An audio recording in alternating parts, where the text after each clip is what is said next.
माननीय प्रधानमंत्री जी।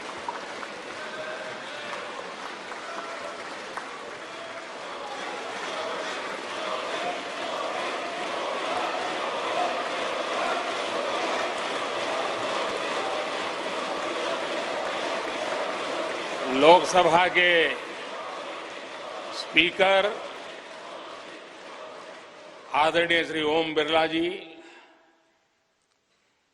राज्यसभा के उपसभापति श्री हरिवंश जी, माननीय सांसदगण, सभी वरिष्ठ जनप्रतिनिधि, विशिष्ट अतिथि, अन्य सभी महानुभाव और मेरे प्यारे देशवासियों, हर देश की विकास यात्रा में कुछ पल ऐसे आते हैं जो हमेशा के लिए अमर हो जाते हैं।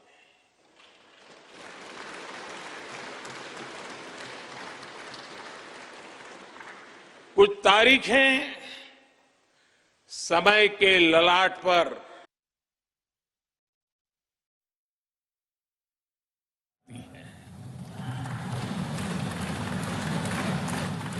आज 28 मई 2023 का ये दिन ऐसा ही शुभ अवसर है।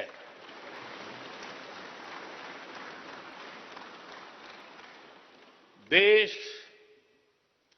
आजादी के 75 वर्ष होने पर अमृत महोत्सव मना रहा है। इस अमृत महोत्सव में भारत के लोगों ने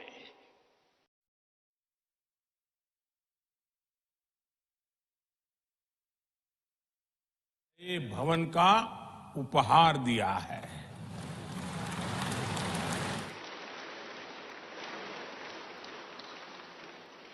आज सुबह ही संसद भवन परिसर में सर्वपंथ प्रार्थना हुई है। मैं सभी देशवासियों को भारतीय लोकतंत्र के इस स्वर्णिम क्षण की बहुत बहुत बधाई देता हूं।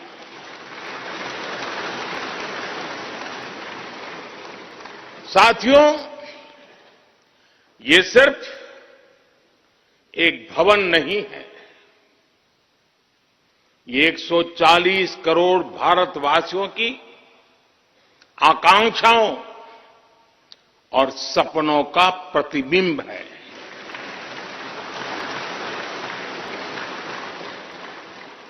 ये विश्व को भारत के दृढ़ संकल्प का संदेश देता हमारे लोकतंत्र का मंदिर है।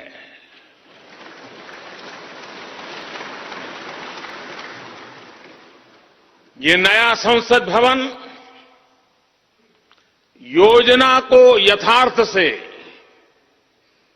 नीति को निर्माण से, इच्छा शक्ति को क्रिया शक्ति से, संकल्प को सिद्धि से जोड़ने वाली अहम कड़ी साबित होगा।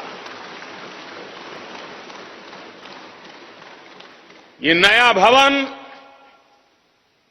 हमारे स्वतंत्रता सेनानियों के सपनों को साकार करने का माध्यम बनेगा।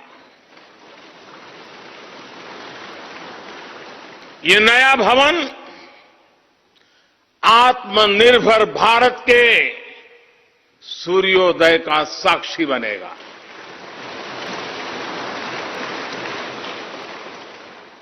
ये नया भवन विकसित भारत के संकल्पों की सिद्धि होते हुए देखेगा। ये नया भवन नूतन और पुरातन के सह अस्तित्व का भी आदर्श है। साथियों, नए रास्तों पर चलकर ही नए प्रतिमान गढ़े जाते हैं।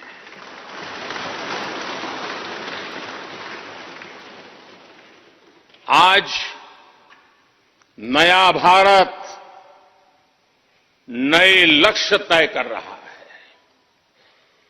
नए रास्ते गढ़ रहा है, नया जोश है, नया उमंग है, नया सफर है, नई सोच है, दिशा नई है, दृष्टि नई है, संकल्प नया है, विश्वास नया है।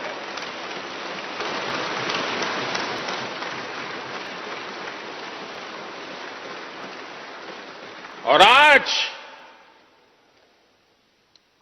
फिर एक बार पूरा विश्व भारत को, भारत के संकल्प की दृढ़ता को, भारतवासियों की प्रखरता को, भारतीय जनशक्ति की जिजीविषा को आदर और उम्मीद के भाव से देख रहा है।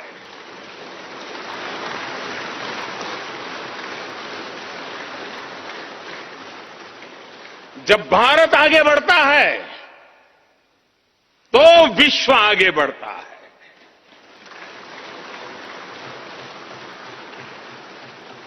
संसद का ये नया भवन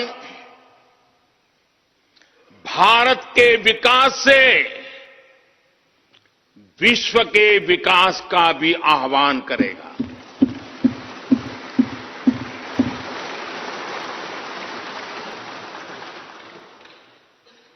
साथियों, आज इस ऐतिहासिक अवसर पर कुछ देर पहले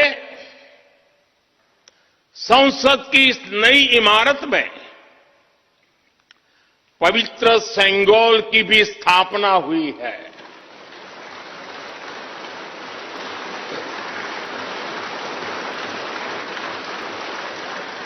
महान चोल साम्राज्य में सेंगोल को कर्तव्य पथ का, सेवा पथ का, राष्ट्र पथ का प्रतीक माना जाता था। राजा जी और आदीनम के संतों के मार्गदर्शन में यही सेंगोल सत्ता के हस्तांतरण का प्रतीक बना था। तमिलनाडु से विशेष तौर पर आए हुए आदीनम के संत आज सुबह संसद भवन में हमें आशीर्वाद देने उपस्थित हुए थे। मैं उन्हें पुनः श्रद्धापूर्वक नमन करता हूं। उनके ही मार्गदर्शन में लोकसभा में ये पवित्र सेंगोल स्थापित हुआ है। पिछले दिनों मीडिया में इसके इतिहास से जुड़ी बहुत सारी जानकारी उजागर हुई है। मैं इसके विस्तार में नहीं जाना चाहता हूं, लेकिन मैं मानता हूं ये हमारा सौभाग्य है कि इस पवित्र सेंगोल को हम उसकी गरिमा लौटा सके हैं,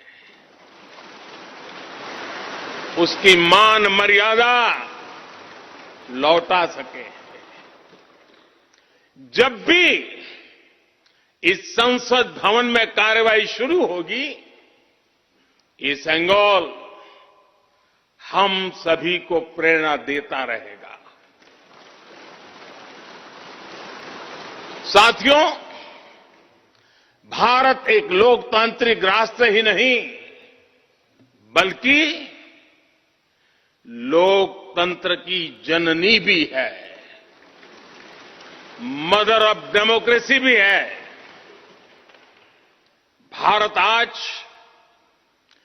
वैश्विक लोकतंत्र का भी बहुत बड़ा आधार है। लोकतंत्र हमारे लिए सिर्फ एक व्यवस्था नहीं, एक संस्कार है, एक विचार है, एक परंपरा है।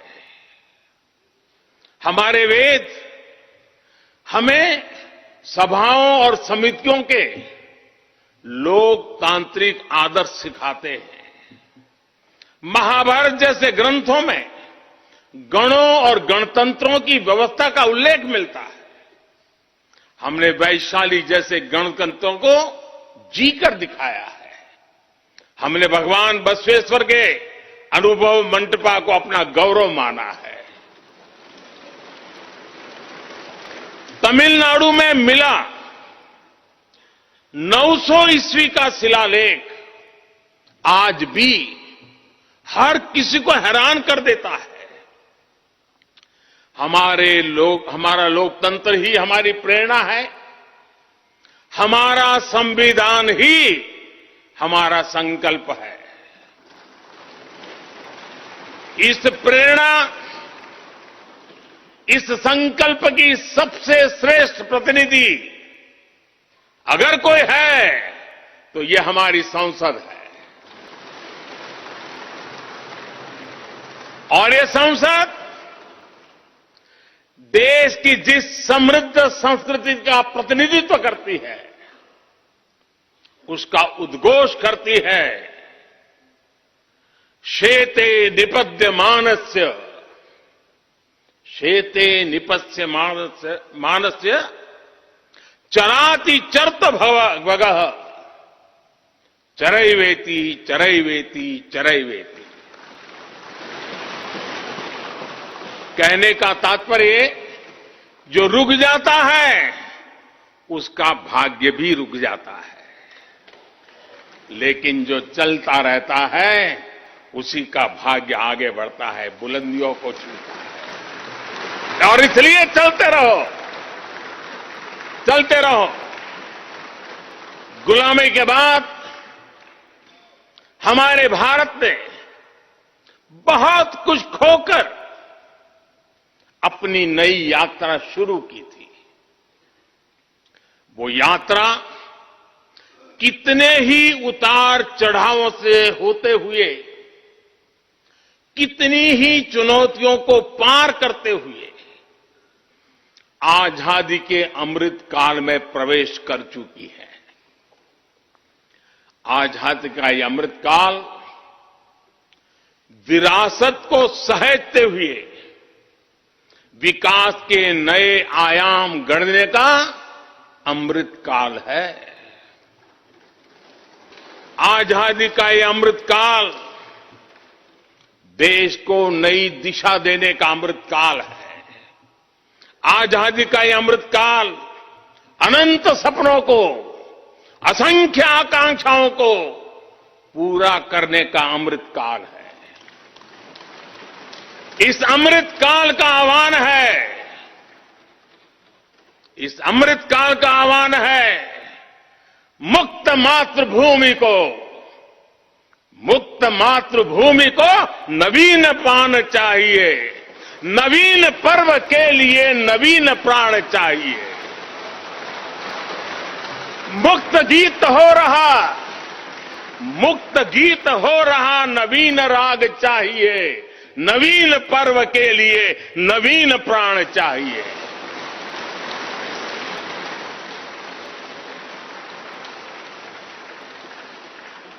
और इसलिए भारत के भविष्य को उज्जवल बनाने वाली इस कार्यस्थली को भी उतना ही नवीन होना चाहिए, आधुनिक होना चाहिए। साथियों, एक समय था जब भारत दुनिया के सबसे समृद्ध और वैभवशाली राष्ट्रों में गिना जाता था। भारत के नगरों से लेकर महलों तक, भारत के मंदिरों से लेकर मूर्तियों तक, भारत का वास्तु भारत की विशेषज्ञता का उद्घोष करता था। सिंधु सभ्यता के नगर नियोजन से लेकर मौर्यकालीन स्तंभों और स्तूपों तक, चोल शासकों के बनाए भव्य मंदिरों से लेकर जलाशयों और बड़े बांधों तक भारत का कौशल विश्व भर से आने वाले यात्रियों को हैरान कर देता था। लेकिन सैकड़ों साल की गुलामी ने हमसे हमारा ये गौरव छीन लिया। एक ऐसा भी समय आ गया जब हम दूसरे देशों में हुए निर्माण को देखकर मुग्ध होने लग गए। 21वीं सदी का नया भारत बुलंद हौसले से भरा हुआ भारत अब गुलामी की उस सोच को पीछे छोड़ रहा है।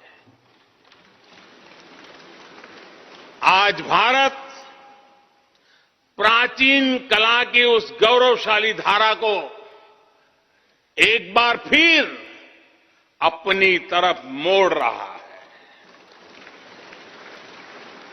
और संसद की ये नई इमारत इस प्रयास का जीवंत प्रतीक बनी है। आज नए संसद भवन को देखकर हर भारतीय गौरव से भरा हुआ है। इस भवन में विरासत भी है, वास्तु भी है, इसमें कला भी है, कौशल भी है, इसमें संस्कृति भी है और संविधान के स्वर भी है।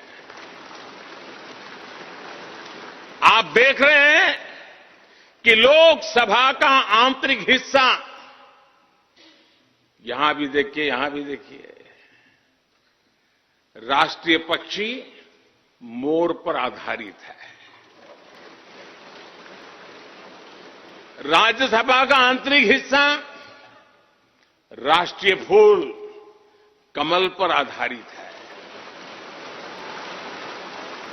और संसद के प्रांगण में हमारा राष्ट्रीय वृक्ष बरगद भी है। हमारे देश के अलग अलग हिस्सों की जो विविधता है, इस नए भवन ने उन सबको समाहित किया है। इसमें राजस्थान से लाए गए ग्रेनाइट और बलुआ पत्थर लगाए गए हैं। ये जो लकड़ी का काम आप देख रहे हैं ना, वो महाराष्ट्र से आई है। यूपी में भदोही के कारीगरों ने इसके लिए अपने हाथ से कालीनों को बुना है। एक तरह से इस भवन के कण कण में हमें एक भारत श्रेष्ठ भारत की भावना के दर्शन। साथियों, संसद के पुराने भवन में सभी के लिए अपने कार्यों को पूरा करना कितना मुश्किल हो रहा था, ये हम सभी जानते हैं। टेक्नोलॉजी से जुड़ी समस्याएं थी, बैठने की जगह से जुड़ी चुनौती थी। इसलिए ही बीते 1.5-2 दशकों से ये चर्चा लगातार हो रही थी कि देश को एक नए संसद भवन की आवश्यकता है। और हमें ये भी देखना होगा कि आने वाले समय में सीटों की संख्या बढ़ेगी, सांसदों की संख्या बढ़ेगी, वो लोग कहां बैठते हैं। और इसलिए ये समय की मांग थी कि संसद की नई इमारत का निर्माण किया जाए। और मुझे खुशी है कि भव्य इमारत आधुनिक सुविधाओं से पूरी तरह लैस है। आप देख रहे हैं कि इस समय भी इस हॉल में सूरज का प्रकाश सीधे आ रहा है। बिजली कम से कम खर्च हो, हर तरफ लेटेस्ट टेक्नोलॉजी वाले गैजेट्स हों, इन सभी का इसमें पूरा ध्यान रखा गया है। साथियों, आज सुबह ही मैं इस संसद भवन को बनाने वाले श्रमिकों के एक समूह से मिला हूं। इस संसद भवन ने करीब 60,000 श्रमिकों को रोजगार देने का भी काम किया है। उन्होंने इस नई इमारत के लिए अपना पसीना बहाया है।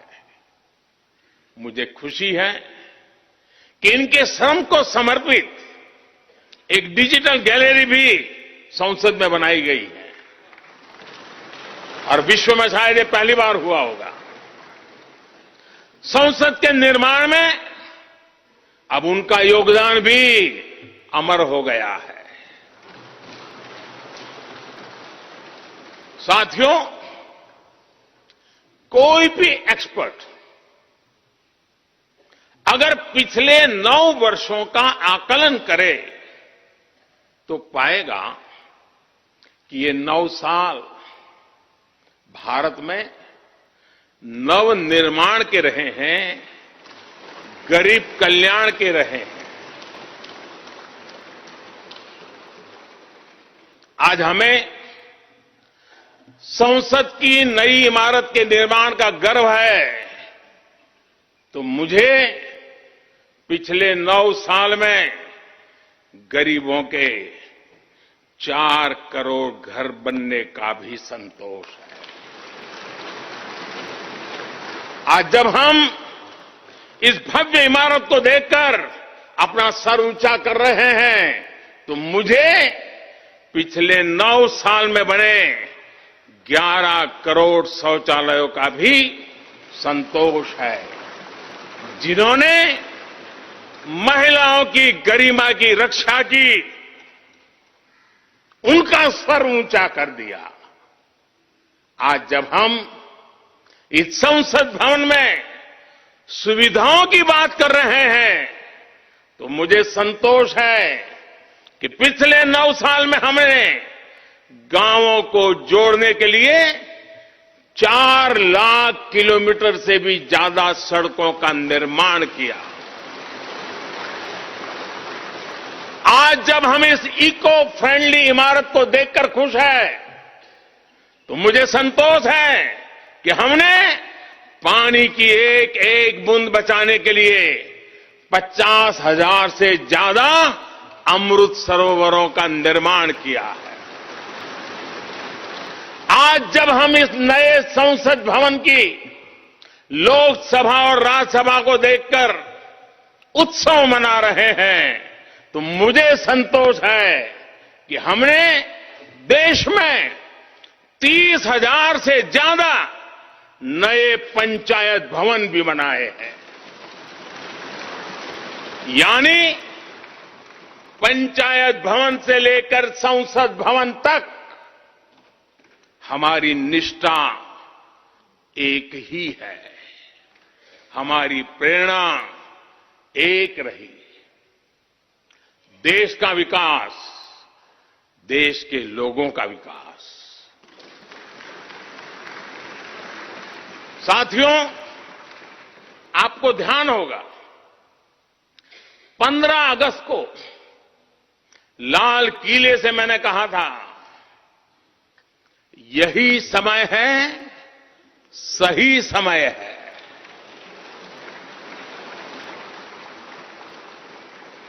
हर देश के इतिहास में ऐसा समय आता है जब देश की चेतना नए सिरे से जागृत होती है।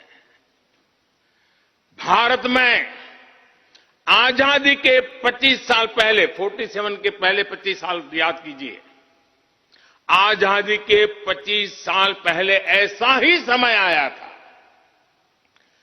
गांधी जी के असहयोग आंदोलन ने पूरे देश को एक विश्वास से भर दिया था। गांधी जी ने स्वराज के संकल्प से हर भारतवासी को जोड़ दिया था। ये वो दौर था जब हर भारतीय आजादी के लिए जी जान से जुट गया था। इसका नतीजा हमने 1947 में भारत की आजादी के तौर पर देखा। आजादी का ये अमृतकाल भी भारत के इतिहास का ऐसा ही पड़ाव है। आज से 25 साल बाद भारत अपनी आजादी के 100 वर्ष पूरे करेगा। हमारे पास भी 25 वर्ष का अमृत कालखंड है। इन 25 वर्षों में हमें मिलकर भारत को विकसित राष्ट्र बनाना है।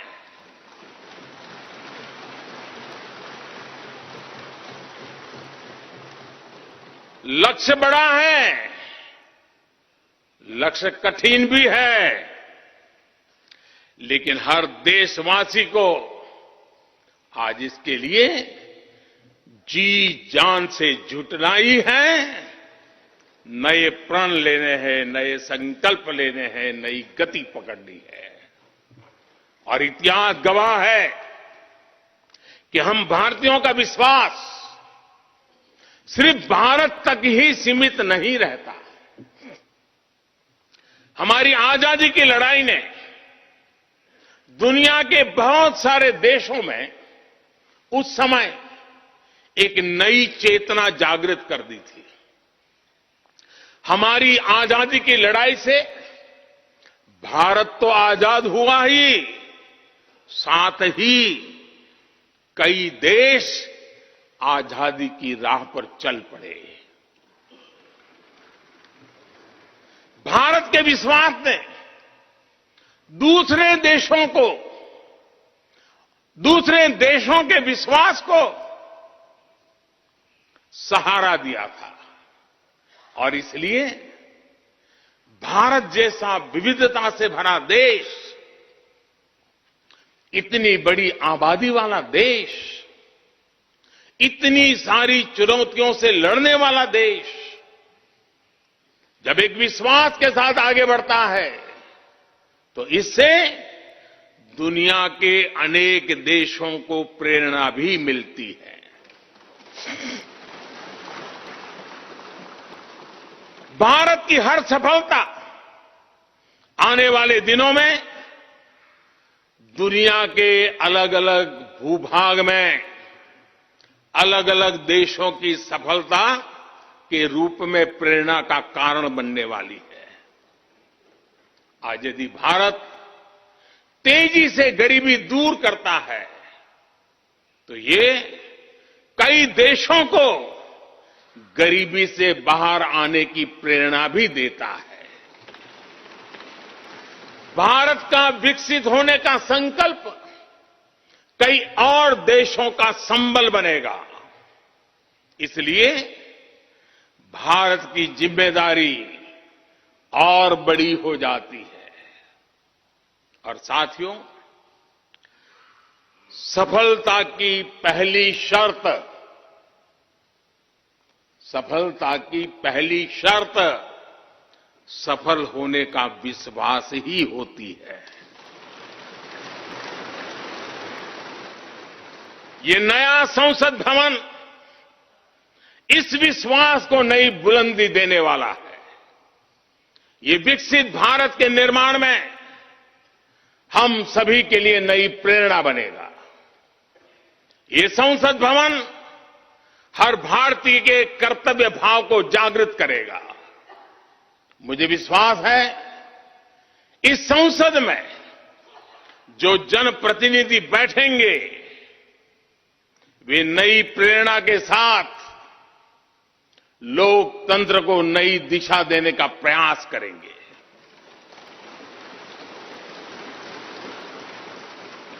हमें नेशन फर्स्ट की भावना से आगे बढ़ना होगा।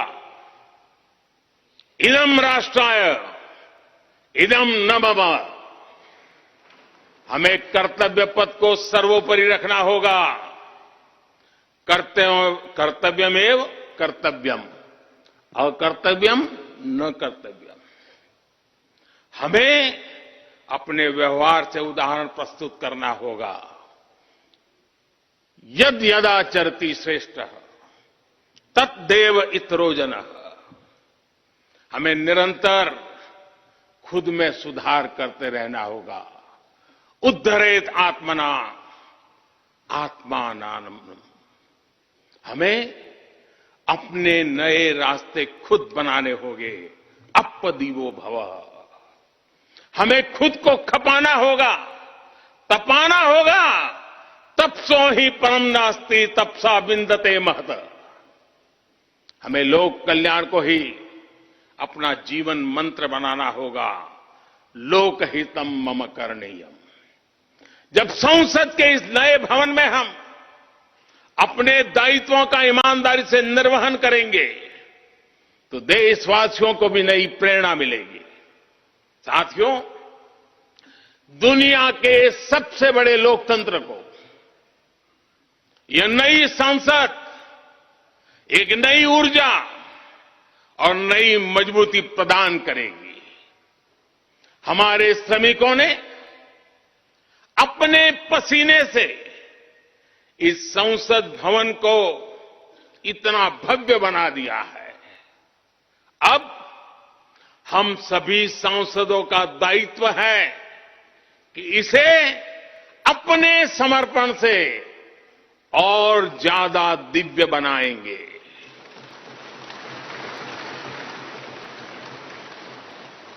एक राष्ट्र के रूप में हम सभी 140 करोड़ भारतीयों का संकल्प ही इस नई संसद की प्राण प्रतिष्ठा है।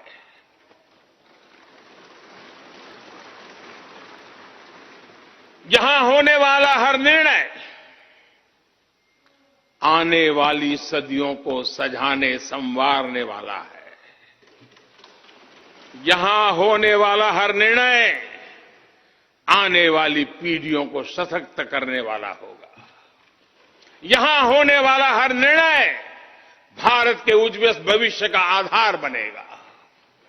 गरीब, दलित, पिछड़ा, आदिवासी, दिव्यांग समाज के हर वंचित परिवार के सशक्तिकरण का, वंचितों को वरीयता का रास्ता यहीं से गुजरता है।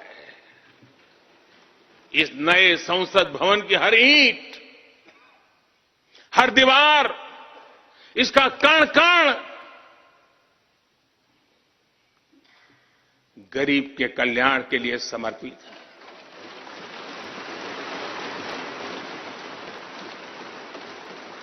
अगले 25 वर्षों में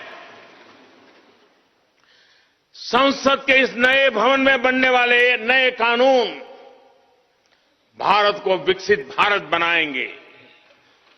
इस संसद में बनने वाले कानून भारत को गरीबी से बाहर निकालने में मदद करेंगे। इस संसद में बनने वाले कानून देश के युवाओं के लिए, महिलाओं के लिए नए अवसरों का निर्माण करेंगे। मुझे विश्वास है संसद का यह नया भवन नए भारत के सृजन का आधार बनेगा। एक समृद्ध, सशक्त और विकसित भारत नीति, न्याय, सत्य, मर्यादा और कर्तव्य पथ पर और सशक्त होकर चलने वाला भारत। मैं समस्त भारतवासियों को नए संसद भवन की फिर से बहुत बहुत बधाई देता हूं। धन्यवाद।